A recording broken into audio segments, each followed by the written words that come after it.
कौन है चौधरी भूपेंद्र सिंह, जिन्हें बनाया गया यूपी बीजेपी अध्यक्ष? चुनाव 2024 से पहले इन्हें क्यों सौंपी गई कमान? उत्तर प्रदेश में लगातार 2 बार बम्पर जीत के झंडे गाड़ चुकी बीजेपी ने अब केंद्र की सत्ता में लगातार तीसरी धमाकेदार जीत के लिए कमर कस ली है। 2024 में होने वाले इस चुनावी रण में उसके लिए 80 लोकसभा सीटों वाली यूपी वेरी इंपॉर्टेंट है। लिहाजा कदम फूंक फूंक कर आगे बढ़ाए जा रहे हैं।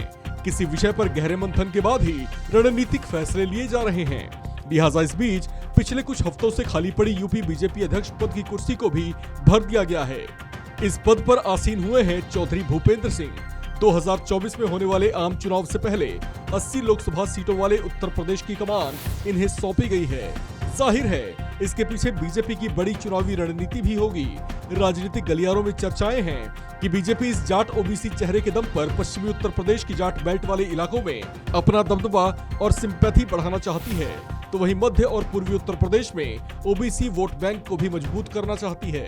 चौधरी भूपेंद्र सिंह उत्तर प्रदेश की राजनीति से आने वाले वो चेहरे हैं जो यहाँ सक्रिय राजनीति में 32 साल से ज्यादा का अनुभव रखते हैं। योगी सरकार में ये पंचायती राज मंत्रालय संभाल रहे थे। भूपेंद्र सिंह साल 1989 में बीजेपी से जुड़े थे। 30 जून 1967 में जन्मे भूपेंद्र सिंह मूल रूप से पश्चिमी उत्तर प्रदेश के मुरादाबाद से ताल्लुक रखते हैं। ये पार्टी का वो भरोसेमंद चेहरा रहे हैं जिनसे कई मौकों पर बीजेपी को मजबूती हासिल हुई। चौधरी भूपेंद्र सिंह हाल फिलहाल विधान परिषद के सदस्य भी हैं। विधान परिषद में कई मौकों पर वह सरकार के लिए संकट मोचक का काम कर चुके हैं। भूपेंद्र सिंह योगी शासन के दोनों सरकारों में मंत्री रहे और हमेशा से उनकी एक दागदार छवि रही है। योगी सरकार में भूपेंद्र सिंह पहले मंत्री हैं जिनके विभाग में कभी बदलाव नहीं हुआ। भूपेंद्र सिंह कार्यकर्ताओं से जुड़े हुए माने जाते हैं और हमेशा ही संगठन को तरजीह देने का काम किया है। संगठन एक ऐसे शख्स की तलाश में जुटा हुआ था जिसकी इमेज साफ सुथरी और संगठन के साथ ही सरकार के बीच तालमेल बनाकर काम कर सके।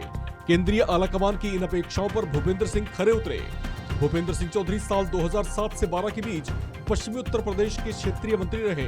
वहीं 2011 से 2018 तक लगातार 3 बार पश्चिमी उत्तर प्रदेश के क्षेत्रीय अध्यक्ष भी रहे। साल 1999 के चुनाव में सपा के पितामह कहे जाने वाले मुलायम सिंह यादव से उन्होंने टक्कर भी ली। हालांकि उस चुनाव में उनकी हार हुई, लेकिन एक जुझारू नेता के तौर पर आलाकमान की नजरों में उनका कद बढ़ा रहा। फिर उसके बाद उन्हें संभल से लोकसभा प्रत्याशी बनाया गया। भूपेंद्र चौधरी साल 2016 में पहली बार विधान परिषद सदस्य चुने गए थे। 2017 में प्रदेश में बीजेपी की सरकार बनी तो उन्हें पंचायती राज विभाग का राज्य मंत्री स्वतंत्र प्रभार बनाया गया। 2019 में मंत्रिमंडल फेरबदल में भूपेंद्र सिंह को कैबिनेट मंत्री बनाया गया। बीजेपी के प्रदेश संगठन में चौधरी भूपेंद्र सिंह का कद बढ़ाए जाने से इनके समर्थकों और कार्यकर्ताओं में खुशी का माहौल है। भूपेंद्र सिंह के प्रदेश अध्यक्ष पद पर आसीन होने के बाद ऐसा माना जा रहा है कि बीजेपी पश्चिमी उत्तर प्रदेश के साथ साथ दिल्ली और हरियाणा से लगते जाट बहुल इलाकों में अपना प्रभाव पहले से और ज्यादा मजबूत कर पाएगी। अब इसी जाट बेल्ट से चौधरी भूपेंद्र सिंह को बड़ी जिम्मेदारी सौंप बीजेपी ने एक बड़ा दांव खेला है। लिहाजा आगे 2024 के चुनाव में चौधरी भूपेंद्र सिंह के राजनीतिक कौशल की परीक्षा होगी। अगर इसमें वे पास होते हैं तो बीजेपी आलाकमान की नजरों में उनका कद और बढ़ जाएगा। इस खबर में फिलहाल इतना ही। बाकी अपडेट्स के लिए बने रहिए वन इंडिया हिंदी के साथ।